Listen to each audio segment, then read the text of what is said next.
дугаараар Монголын эцэд хүрний үеийн захидал харилцаанууд талаар за төвөрлж орё гэж ярьсан байгаа. Дипломат харилцаагаа өргөжүүлсэн.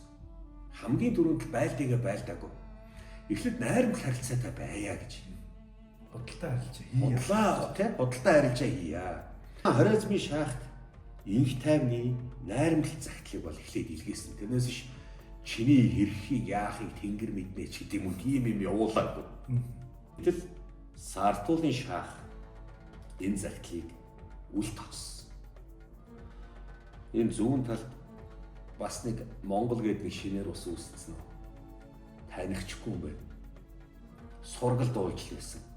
Одоо яахаараа энэ хүчрэгчиж, энэ зэрэгцэж, надтай энэ зэрэгцдэг байна. За мэдээж хэрэг одоо тэр чинь бас их том гүрний хаан байсан шүү дээ. Мэдээж хэрэг өнгөрөх нь бас зүйл бахал. Тэрнээ суглаад яах юм бэ? Зүгээр л ингээд одоо асуудлаа инхээр инх тайвны замаар шийдчихэ гэсэн санаа бол байсан юм шүү. Тэрнээс ш зүгээр байхад нь уулгалан дотлол энэ мөг наалнаа. За эднээсээс нэг шалтак хайгаах юм. Эдрээс нэг зүгээр нэг юм шалтак хайгаад гаргаах гэсэн тийм юм бол байгаагүй шүү. Манай монголчууд ийм байдаг юм аа.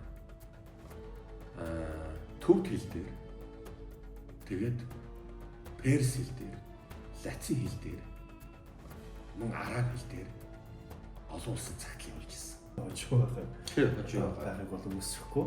Тэгэхээр дараагийн захидал маань одоо үндсэндээ бол Батхааны үеийн захидал. Батхааны захидал. Нөгөө Мажарын зам 4-р байлаа руу одоо Бат Сүбэд нар захидлын явуулсан үүнийг дүүхэд Батхааны захидал гинэ.